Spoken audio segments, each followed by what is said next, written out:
PPP,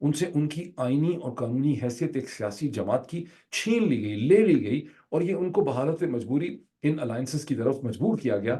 اور پی پی پی، P M L N اور متحدہ قومی جو ایم کیو پاکستان ہے، اس کے ساتھ وہ اس لیے نہیں جا سکتے تھے کہ یہ وہ تین جماعتیں ہیں جنہیں تحریک انصاف کی سیٹیں 100 کے قریب، 90 کے قریب تحریک انصاف کی جو سیٹیں ہیں وہ چوری کر کے ان تین جماعتوں کو دی گئی ہیں۔ نواز شریف صاحب کی جماعت نے کم از کم بھی 65 سیٹیں چوری کی ہوئی ہیں۔ اچھا، نواز شریف صاحب کی جماعت کے تین ٹکڑے ہیں، ایک ان کی اپنی سیٹس ہیں جو انہوں نے اپنے طور پہ جیتی ہیں، وہ 5-6 ہیں۔ جو 15 16 17 انہوں نے فارم 45 پہ جیتی ہیں، وہ ہیں جہاں بہت زیادہ جعلی ووٹ جو مینوفیکچر ہوا تھا، لکشمی چوک میں جو بہت سا جگہ جگہ ووٹ بنایا گیا ہے جعلی، وہ جعلی ووٹ سے ڈبے بھر کے ان کی کو بنتی ہیں 16-17 سیٹیں۔ 17 میرا خیال ہے 15 اور 17 کا وہاں پہ آرگومنٹ ہے۔ اور جو اس وقت ان کو 80 کے قریب سیٹیں دی گئی ہیں، یعنی آپ 15 میں دیکھیں تو میرا خیال ہے 65 اور ہو جاتے ہیں، تو یہ جو 65 سیٹیں ہیں یہ سیدھی سیدھی جعلی فارم 47 کے ذریعے ان کو دی گئی ہیں۔ تو ظاہر ہے کہ پی ایم ایل این کے ساتھ، پی پی پی کے ساتھ، اور یہی متحدہ کی صورتحال ہے کراچی کے اندر، جن کے پاس 0 سیٹ اپنی ہے، ایک سیٹ ان کے پاس اپنی نہیں۔ لیکن یہ آپ کو سمجھانا پڑے گا، ادروائز یہ ایک نیا پروپیگنڈے کا اینگل جو ہے یہاں پہ ڈیولپ کرے گا۔ ابھی تو ہمیں یہ بھی نہیں پتا کہ الیکشن کمیشن آف پاکستان جو ہے وہ اس پہ کیسے ریئیکٹ کرتا ہے۔ تو یہ میں نے کہا ایک ڈیولپمنٹ بڑی امپورٹنٹ ہے۔ دوسری بات یہ ہے کہ اسلام آباد کی تینوں سیٹوں پہ الیکشن کمیشن نے نوٹیفیکیشن جو پہلے کر رکھے تھے پی ایم ایل این کے کینڈیڈیٹس کی فتح کے، وہ انہوں نے سسپینڈ کر دیے ہیں۔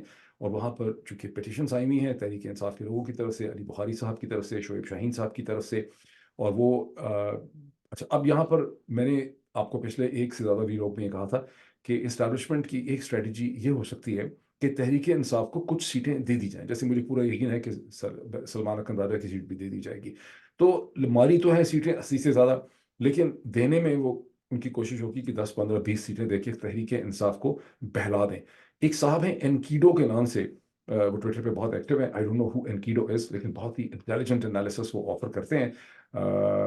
کئی لوگ کہتے ہیں کہ وہ بھی سروسز میں سے ہیں، مطلب اداروں میں سے کوئی ہیں، بہرحال آئی ڈونٹ نو، میری کوئی ان سے بالکل جان پہچان نہیں، لیکن انہوں نے اس کا بہت اچھا انالیسس آفر کیا ہے کہ کس طرح سے تحریک انصاف کو چند سیٹیں دے کے بہلانے کی کوشش کی جا رہی ہے، اور دنیا کو بھی ساتھ ہی، یعنی آئی ایم ایف کو، ورلڈ بینک کو، امریکہ کو، برطانیہ کو، مغربی ذرائع ابلاغ کو ایک سودا بیچنے کی کوشش کی جا رہی ہے کہ دیکھا نا، ہم نے اسے کہتے ہیں الیکشن پہ جو ریئیکشن تھی اس کو بہت حد تک ٹھیک کر دیا گیا۔ تو اس پروسیس کی جو پروسیس گندا ہو چکا ہے، جس کے بارے میں نے آپ کو کہا تھا کہ اس کے اوپر آ کے چودھری نظام دین کے لوگوں نے پوٹی کر دی ہے، وہ پوٹی دھونے کی کوشش کی جا رہی ہے 10 15 20 سیٹیں دے کے۔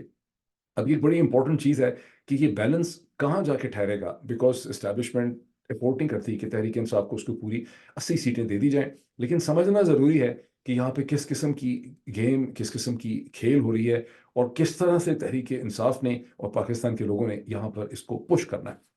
اچھا، اب آ جائیں اس تیسری ڈیولپمنٹ کے اوپر، اور یہ جو تیسری ڈیولپمنٹ ہے اس کا تعلق ہے ٹویٹر اسٹروک ایکس کے ساتھ، جس کو آپ ایکس کہتے ہیں۔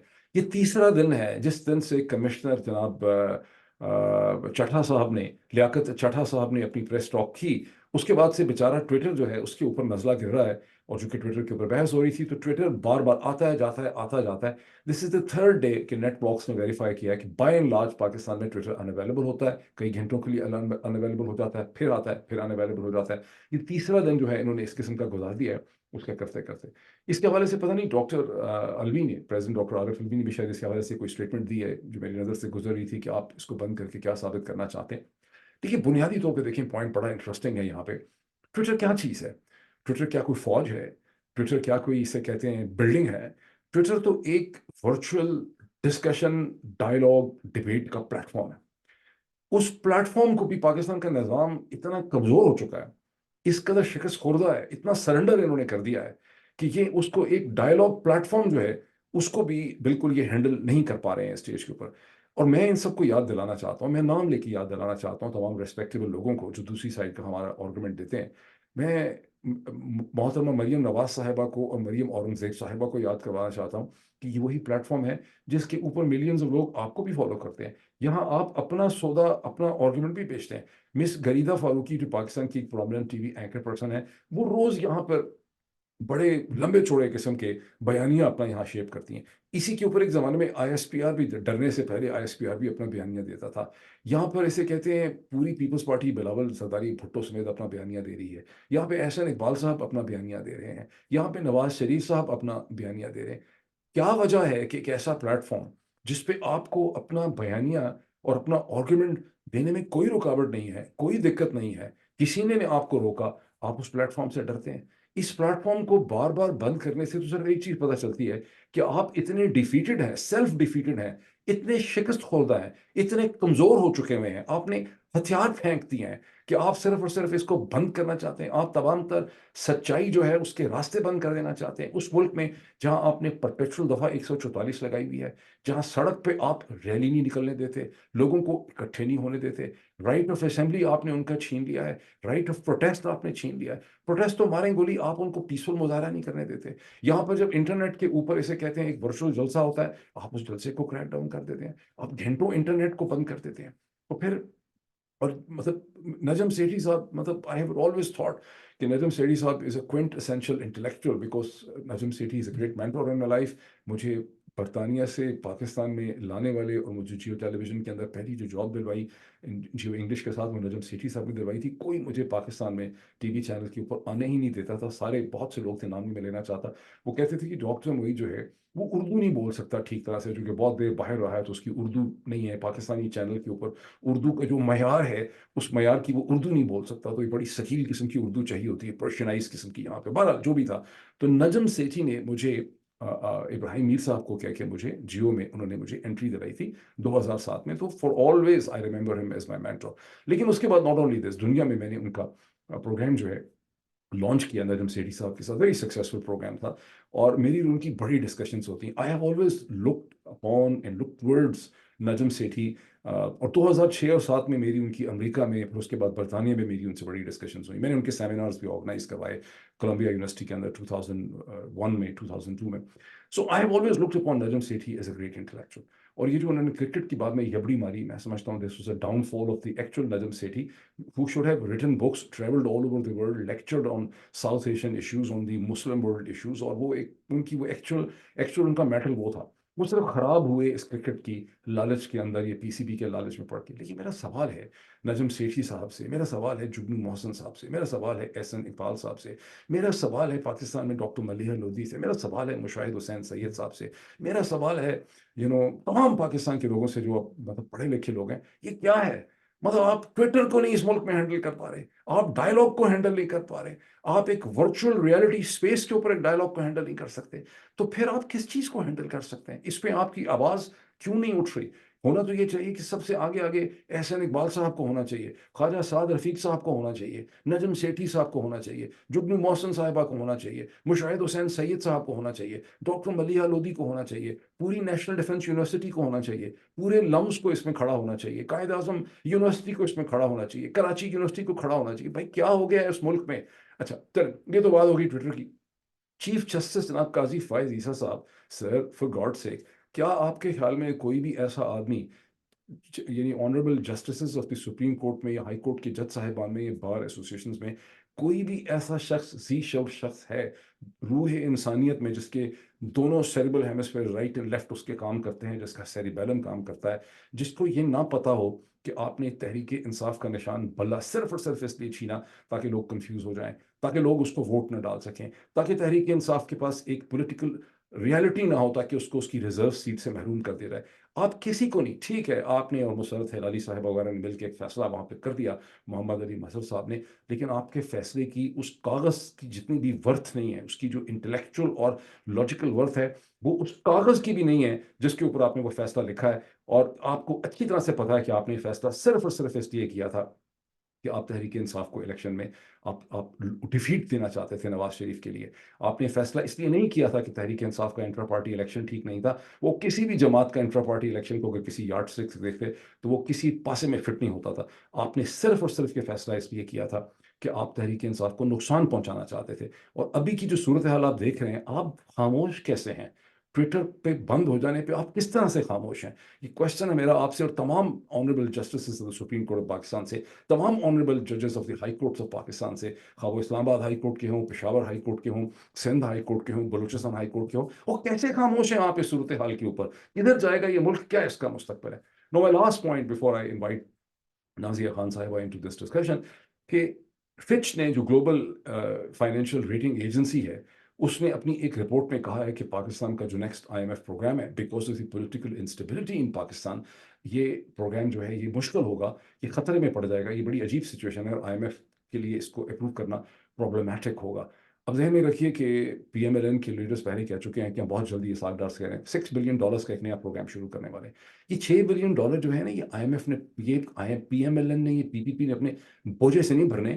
یہ $6 بلین کی جو امپلیکیشنز ہیں فائنینشیل، یہ پاکستان کے 24 کروڑ لوگوں کی جیب پہ جانی ہے، یہ ان کے دل پہ، ان کے کڈنیز پہ، ان کے ہارٹس پہ، ان کے برینز پہ جانی ہے۔ یہ پیسہ پاکستان کے لوگوں نے کمانا ہے۔ This is the right time for the Pakistani community worldwide کہ IMF کے اوپر پاکستان کو، اگر یہ پاکستان کے پولیٹیکل سسٹم کو ٹھیک نہیں کرتے، اگر یہ فارم 45 کو کسی ٹرانسپیرنٹ میکینزم سے کاؤنٹ نہیں کرتے، پاکستانی امریکن کمیونٹی کو US کانگریس میں، US سینٹ میں، پاکستانی برٹش کمیونٹی کو برٹش پارلیمنٹ کے اندر، ہاؤس آف لارڈ کے اندر، ممبر پارلیمنٹس کے سامنے چٹھیاں، کورسپونڈنس، مظاہرے کرنے چاہیے وہاں پہ، اور ان کو کہنا چاہیے کہ یہ حکومتیں جو کہ کی پارٹنرز ہیں IMF کے پروگرام کی، جو کنٹریز کی پارٹنرز ہیں IMF کے پروگرام کے، اس میں برٹن ہے، اس میں جرمنی ہے، اس میں US ہے، اس کے اندر چائنا ہے، اس کے اندر ترکی ہے، یہاں ہر جگہوں پہ مظاہرے بھی ہوں، کورسپونڈنس بھی ہو، کہ IMF کو بالکل کلیئر کر دینا چاہیے ان کو، اور this will be the positive role the IMF will play in the history of Pakistan. IMF کو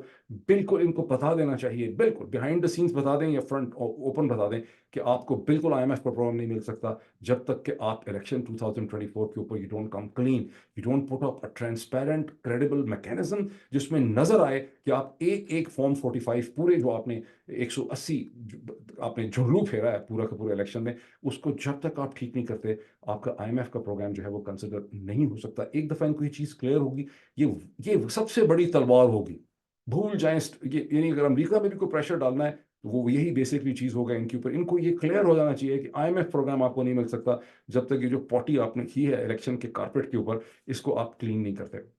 تو یہاں میں روکتا ہوں، اور میں اب کوشش کرتا ہوں کہ میں نازیہ خان صاحبہ کو لا سکوں اس ڈسکشن کے اندر۔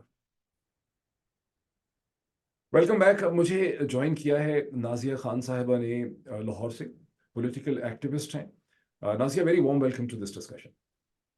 جی السلام علیکم and thank you so much for having me on your show. اچھا، میں لوگوں کو تھوڑا سا ویورز کو بتانا چاہوں کہ نازیہ سے میری پہلی ملاقات کیسے ہوئی۔ 2014 کے اگست میں جب عمران خان نے دھرنا دیا پہلا، اور اس سے اچھا میں اس وقت کام کرتا تھا ایکسپریس نیوز میں اور میری ٹیم، میرے ساتھ میرے کیمرہ مین تھے، میرا پروڈیوسر تھا، اسسٹنٹ پروڈیوسر تھا، ہم سب لوگ اس جگہ پہ موجود تھے جہاں آپارا کی مارکیٹ کے سامنے ڈاکٹر طاہر القادری اور عمران خان کی جلسے نے، ریلی نے دھرنا دیا ہوا تھا۔ پھر اچانک وہاں پر عمران خان نے تقریر کی، انہوں نے کہا کہ ہم ڈی چوک کی طرف چل رہے ہیں، ہم پارلیمنٹ کے سامنے چل رہے ہیں۔ تو وہ سارا کراؤڈ چل پڑا۔ اگلے 2-2.5 گھنٹوں میں ایک عجیب و غریب قسم کا سین تھا، اور اس سین میں جب یہ ہم پہنچے اور بہت ایک کموشن تھا، سب کچھ تھا، تو آپ کو یاد ہوگا، میں آپ کو یاد کرواؤں کہ پارلیمنٹ کی بلڈنگ کے سامنے جہاں سپریم کورٹ پارلیمنٹ کی بلڈنگ ہے، وہاں پر بے تحاشا ینگ لڑکے لڑکیاں، لوگ، عورتیں، بزرگ، ہر قسم کے لوگ تھے۔ وہاں آپ سے میرا پہلی جو ہے ایک انٹریکشن ہوا، بڑا مختصر قسم کا، اور وہاں پہ اس وقت بہت سے اور لوگ بتا رہے تھے کہ ہم دبئی سے آئے ہیں، تو آپ نے بتایا کہ میں امریکہ سے آئی۔ تو میں نے دل میں سوچا، اور آپ نے اپنا انٹروڈکشن کروایا کہ میں کلینکل سائیکالوجسٹ ہوں یا سائیکالوجسٹ ہوں، اور میں ڈیلس میں ہوں یا ہیوسٹن میں، مجھے جو اس وقت سمجھ آئی۔ تو میں نے سوچا کہ یار یہ دیکھیں، خاتون خواہ خواہ جو ہے نا کہانی ڈال رہی ہیں، یہ ایسے امپریس کرنے کے لیے شو مار رہی ہیں، لاہور سے آئی ہوں گی اور ایسے کہتے ہیں، یہ کہانی ڈال رہی ہیں کہ میں امریکہ سے آئی ہوں، باقی لوگ کہہ رہے ہیں دبئی سے آئی ہیں، تو انہوں نے کہا کہ میں اپنا ڈسٹینس ذرا زیادہ بڑھا دوں۔ لیکن اس کے بعد دین وی لاسٹ کانٹیکٹ۔ پھر کچھ عرصے کے بعد آپ نے کسی طرح سے میری ای میل یا کانٹیکٹ لیا، اور 1-2 سال کے بعد آپ لوگوں نے مجھے کہا، کیونکہ آپ لوگوں کو پتا چلا کہ میں امریکہ آتا جاتا رہتا ہوں، واشنگٹن میں، نیو یارک میں، سو آپ نے کہا کہ ہم آپ کو بلانا چاہتے ہیں ڈیلس میں بولنے کے لیے۔ دیٹ نیور میٹریلائز، میں نہیں آ سکا۔ اور پھر 2023 میں جب اپنا کی ایک سیمینار اور کانفرنس تھی 2023 میں، آپ سے بہت مہینے پہلے، تو آپ سے ڈیلس میں دوبارہ ملاقات ہوئی، and then we also tweeted about it. ہم نے گروپ فوٹوگراف تھی، ہم نے اس کو ٹویٹ بھی کیا۔ پھر میں نے ایک دن پہلے دیکھا کہ آپ گرفتار ہو گئی ہیں، اور پورے ایک ریجیمنٹ جو ہے فیمیل آفیسرس کی، وہ آپ کو گرفتار کر کے خراما خراما لے جا رہی ہے کسی ڈائریکشن میں۔ آپ کہہ رہی ہیں چھوڑ دو بھائی، میں آپ کے ساتھ جانے کو تیار ہوں۔ اور پھر آپ سے میرا رابطہ ہوا، اور آپ نے مجھے بہت سی وہ ایک مونٹاج بھیجا کہ کیسے آپ نے ڈور ٹو ڈور جو ہے کیمپیننگ کی ڈاکٹر یاسمین راشد کے لیے اور لطیف کھوسہ صاحب کے لیے۔ اور اسی پچھلے میرے ویلاگ میں نے ڈاکٹر وقاص نواز جو ہیں، جو فیصل آباد گئے اور وہاں پہ انہوں نے ایک کنوینسنگ کی، انہوں نے مطلب ایک وہ اس کا حصہ بنے، تو میں نے سوچا کہ میں آپ سے بھی بات کرتا ہوں۔ میرا پہلا کوشچن آپ سے یہ ہے کہ جب کہ میں نے مینشن کیا 2014 کا، کب سے آپ اس جنون میں مبتلا ہیں تحریک انصاف کے؟ جی 2011-12 میں نے پی ٹی آئی جوائن کی تھی. جب یو ایس میں پی ٹی آئی فارم ہوئی اور وہاں پر چیپٹرز بنے تو میں نے ڈیلس چیپٹر جوائن کیا اور وہاں پر میں نے 2012 آئی بلیو تھا تو میں نے پی ٹی آئی جوائن کی. اچھا، اب مجھے یہ بتائیں کہ یہ کیا وجہ ہے کہ آپ امریکہ میں ہیں، بہت دیر سے امریکہ میں ہیں، امریکہ کے اندر بہت کچھ ہے کھو جانے کے لیے کہ آپ امریکن سسٹم کا حصہ بن جائیں. یہ کیا چیز ہے کہ آپ میں اور آپ کی طرح کی پوری جنریشن جو ہے اس میں پاکستان میں ایک پولیٹیکل چینج کا جو جنون ہے کہ ہم نے پاکستان میں تبدیلی لے کے آنی، یہ کیوں امپورٹنٹ ہے؟ اچھا، جب ہم اوورسیز پاکستان سے باہر ہوتے ہیں تو ہمارا رشتہ پاکستان سے نہیں ٹوٹتا. ہماری روٹس پاکستان میں ہوتی ہیں، ہماری ایکسٹینڈڈ فیملیز پاکستان میں ہوتی ہیں. پاکستان میں کوئی اچھا یا برا ہوتا ہے تو اس کا ڈائریکٹ یا انڈائریکٹ جو ہے وہ امپیکٹ ہم پہ پڑتا ہے، اثر انداز ہم پہ بھی ہوتا ہے. تو یہ سوچ کے، اور اسپیشلی جب آپ باہر رہتے ہو تو آپ بڑے اچھے طریقے سے باہر کے سسٹم کو پاکستان کے سسٹم سے کمپیئر کر سکتے ہیں. تو ہمارا بھی دل کرتا ہے کہ ہمارے ملک میں ایک صاف اور شفاف نظام ہو، لا اینڈ آرڈر کی سچویشن بہتر ہو، رولز اینڈ ریگولیشنز ہوں، ایک کرپشن فری سوسائٹی ہو. تو یہ سب چیزیں جب میرے ذہن میں تھی تو میں نے یہ سوچ کے پی ٹی آئی کو جوائن کیا، کیونکہ پی ٹی آئی ایک کنونشنل پولیٹیکل پارٹی نہیں لگتی تھی، ایک پروگریسو پارٹی لگتی تھی، اور اس کی لیڈرشپ اتنی اسٹرانگ تھی کہ ہمیشہ سے ہم نے خان صاحب کو آئیڈیلائز کیا اور ہمیشہ سے یہ دیکھا کہ خان صاحب نے جو بھی کام کیا ہے وہ بڑے کمٹمنٹ سے، جذبے کے، پیشن کے ساتھ کیا ہے، چاہے وہ ہیلتھ ریلیٹڈ ہو، ایجوکیشن ریلیٹڈ ہو. انہوں نے اس کام کو پورا کیا ہے، نبھایا ہے. تو جب وہ پالیٹکس میں آئے تو مجھے اور مجھ سمیت اور بہت سے لوگوں کو یہ لگا کہ وہ اس میں کچھ خاص کریں گے، اس میں عام سیاست جو ہمارے ملک میں ہو رہی ہوتی ہے اس سے کچھ ہٹ کر کریں گے. اور اوورسیز پاکستانیز کو تو ہم پاکستان فریکوینٹلی آتے ہیں، ہماری فیملیز ہوتی ہیں، تو ہمارا دل کرتا ہے ہمارے ملک میں بھی ایک اچھا سسٹم ہو. اچھا اسی وجہ سے پی ٹی اچھا آئی کو بھی اچھا جوائن کیا. اچھا ٹھیک ہے. اب مجھے ایک بات بتائیں کہ آپ نے کہا کہ عمران خان نے جو کچھ بھی کیا ٹھیک کیا، عمران خان نے آپ کو انسپائر کیا، بہت سے لوگ یہ کہتے ہیں. Is this all about Imran Khan? کیا یہ پوری کی پوری جو موومنٹ فار چینج ہے، یہ جو ایک movement for desire for change ہے پاکستانی امریکن کمیونٹی کی، برطانیہ کے اندر، آسٹریلیا میں، نیوزی لینڈ میں، کینیڈا کے اندر، اکراس دا ورلڈ، ایون لیٹن امریکہ کے اندر لوگ کہتے ہیں ہمیں مت بھولیں، افریقہ میں بھی پاکستانی پائے جاتے ہیں، سارے ہر جگہوں پہ، یعنی یو اے ای کے اندر، عمان میں، قطر. سو از دس آل اباؤٹ جسٹ ون مین؟ مطلب کہ صرف ایک آدمی سے اس کا تعلق ہے؟ دیکھیے، اسٹرانگ لیڈرشپ تو نو ڈاؤٹ خان صاحب کی ہے. انہوں نے پارٹی میں کو ایک ویژن دی، ایک کلیئر ڈائریکشن دی، تو اسٹرانگ لیڈرشپ ان کی ہے. لیکن اس کے بعد آف کورس پارٹی میں ایسے اور لوگ بھی آتے رہے جس نے پاکستان تحریک انصاف کو اور اسٹرانگ بنایا. لیکن مین آئی تھنک میں کہوں گی اس میں کمال خان صاحب کا ہے. لیکن انہوں نے party at the same time آپ نے یہ بھی دیکھا کہ جو 42 منتھس کی گورنمنٹ ہے پی ٹی آئی کی، اس میں پی ٹی آئی ایسی بہت سی چیزیں نہیں کر سکی اور بڑی ڈس اپوائنٹمنٹ تھی کہ جو ان کی کمٹمنٹس تھیں، جو ایک سوشل ریولیوشن انہیں لانا تھا، وہ غالباً نہیں لا سکے. پرانے ڈیناسٹک فیملیز جو ہیں وہ پارٹی کا حصہ بن گئیں. پارٹی مڈل کلاس کی تھی، پرانے جاگیردار، زمیندار خاندان پنجاب کے سب اس کا حصہ بن گئے. تو وہاں پر کوئی ڈس اپوائنٹمنٹ ہوئی پھر؟ دیکھیں 70 سالوں کا ایک میں کہوں گی گند ہے، اسے 3.5 سالوں میں نہیں ٹھیک کیا جا سکتا. پارٹی سے کچھ مسٹیکس بھی ہوئیں، لیکن ابھی 3.5 سال ہوئے تھے. پارٹی کو پورا ٹائم دیا جاتا اور پھر جو عوام فیصلہ کرتی ہے وہ سامنے آتا. کچھ ڈس اپوائنٹمنٹس تھیں آف کورس پارٹی میں، کچھ، ہر چیز کو میں ڈیفینڈ نہیں کروں گی، لیکن پھر بھی ہمیں ایک لگ رہا تھا کہ ہمارا ملک ایک ڈائریکشن کی طرف چل پڑا ہے اور چیزیں اب فکس ہونا شروع ہوئی ہیں. ٹھیک ہے، کوئی ایکسپیرینس نہیں تھا، پہلی دفعہ ایسا گورنمنٹ آئی تھی، اس میں تھوڑے سے ایکسپیریمنٹس بھی ہو رہے تھے. لیکن ایک جب پتا تھا کہ ہماری لیڈرشپ آنےسٹ لیڈرشپ ہے، اور جب آپ پارٹی میں، کسی بھی پولیٹیکل پارٹی میں جب لیڈرشپ اسٹرانگ ہوتی ہے تو وہ اس کا سارا اثر نیچے تک نظر آتا ہے. تو ظاہر ہے اس کو تھوڑا بھی ٹائم لگنا تھا، لیکن پھر بھی 3.5 سال میں میرا خیال ہے پی ٹی آئی نے بہت کچھ ڈیلیور بھی کیا ہے. صحت کارڈ آپ کے سامنے ہے اور اس طرح سے اور بہت سے پروجیکٹس تھے. اور اس ٹائم پہ وہ کووڈ کا ٹائم تھا اور کچھ اور بھی بڑے مشکل حالات سے گزرے نہیں، ہیں اس ٹائم میں. کووڈ کی مینجمنٹ تو خیر بہت ہی امیزنگ مینجمنٹ تھی. میں ہمیشہ اپنے ویلاگس میں اس کا ذکر کرتا ہوں. اچھا، moving forward, I mean you are a woman, you are Pakistani American woman, you live in Dallas, you are a psychologist. یہ جو ایک اتنی بڑی عورت کی موبلائزیشن ہوئی ہے پاکستانی پالیٹکس میں، اس سے پہلے پاکستانی عورت کی پارٹیسپیشن نہیں تھی، تحریک انصاف کے منظر نامے میں آنے سے پہلے کبھی یہ ہوا ہی نہیں۔ جو بھی جلسہ ہوتا تھا، ریلی ہوتی تھی، وہ ایک پری نامنلی صرف آدمی جو تھے وہ جلسے میں ہوا کرتے تھے۔ یہ تو 2008-9 کے بعد پہلی دفعہ ہوا کہ خواتین آئیں، پھر اس کی دیکھا دیکھی باقی جماعتیں مجبور ہو گئیں، پی ایم ایل این کو کاپی کرنا پڑا، پی پی پی کو کاپی کرنا پڑا۔ ان کا تھوڑا سا تھا، پی پی پی کا پہلے بھی خواتین کی طرف ایک رجحان تھا ان کا کہ ان کو پالیٹکس موبلائزیشن کرنی ہے، لیکن بڑی ایلیٹ لیول پہ تھی۔ یہ جو ایک گراس روٹ عورت کی موبلائزیشن ہوئی ہے، جس کے نتیجے میں آج پاکستان کی عورتیں پرزنر آف کانشیس بن گئی ہیں۔ ڈاکٹر یاسمین راشد کو دیکھیں، طیبہ راجہ کو دیکھیں، خدیجہ شاہ کو دیکھیں، سنم جاوید کو دیکھیں، عالیہ حمزہ کو دیکھیں، اور بھی بہت سی جن کو کہ نام ہی ہم واقف نہیں ہیں۔ یہ جو سارا پروسیس ہے، یہ کیا پروسیس ہے؟ اس کے بارے میں بھی جو مخالفین ہیں، کرٹک، وہ کہتے ہیں کہ نہیں، یہ تو عمران خان کی مطلب ایک اٹریکشن کے اندر یہ ساری عورتیں جو ہیں چل پڑی تحریک انصاف میں۔ یہ کیا ہے؟ ہاؤ ڈو یو سی دس، یہ جو وومن موبلائزیشن ہے؟ جی، بڑا اچھا کوشچن ہے آپ کا۔ عورتیں، خواتین شاید پہلے بھی پالیٹکس میں آنا چاہتی تھی، لیکن جس طرح کی ہم لوگ، میں اگر اپنی بھی بات کروں کہ ارد گرد ہمیں جو پولیٹیکل پارٹیز نظر آتی تھی، اس میں ہمیں کوئی سسٹم نظر نہیں آتا تھا، کوئی ڈائریکشن نظر نہیں آتی تھی، کوئی اس میں اس کو جوائن کرنے کا دل ہی نہیں کرتا تھا کہ وہ کوئی پارٹی کی ایک کلیئر کوئی ویژن نظر نہیں آتی تھی۔ پی ٹی آئی ایک بڑی پروگریسو پارٹی تھی، اور خواتین میں کو لگا کہ اس میں آ کر وہ اپنا کوئی رول پلے کر سکتی ہیں۔ مجھے یاد ہے 2014 کے دھرنے میں جب میں گئی، اور میری فیملی میں دور دور تک پالیٹکس کا میں کوئی نہیں ہے، کوئی پولیٹیکل میری فیملی نہیں ہے، تو میرے فادر نے مجھے بڑا انکریج کیا۔ مجھے لگا شاید وہ مجھے اچھا، منع کریں گے، لیکن انہوں نے مجھے بہت انکریج کیا کہ میں جاؤں اور اس دھرنے کا حصہ بنوں۔ اور جب وہاں پر میں گئی تو مجھے لگا کہ خواتین کو جس طرح کی وہاں رسپیکٹ دی جا رہی تھی، ایک ٹائم پہ شاید آپ کو بھی یاد ہو کہ وہ طاہر القادری صاحب کا بھی دھرنا چل رہا تھا، اور بہت رش ہو گیا تھا اور گھبراہٹ سی ہونے لگی تھی۔ تو اس وقت میں نے دیکھا جو پی ٹی آئی کے جو ورکرز تھے، جو ٹیم تھی، انہوں نے خواتین کے گرد جو ہے نا ہاتھ میں ہاتھ پکڑ کے ایک چین سی بنا لی۔ تو اتنی ایک پروٹیکشن فیل ہو رہی تھی، ایک کہیں بھی ایسا احساس نہیں ہو رہا تھا کہ ہمارے ساتھ کوئی بدتمیزی ہوگی، لوگ ہمیں تنگ کریں گے یا وہ۔ تو آئی تھنک اس چیز نے بھی پارٹی کو بہت، خواتین کو آگے بڑھنے میں ہیلپ کی۔ اور پھر ڈاکٹر یاسمین راشد جیسی ایک اسٹرانگ لیڈرشپ نظر آئی، زرتال گل کو ہم نے دیکھا، پڑھی لکھی خواتین آئی، تو خواتین کا حوصلہ بڑھا۔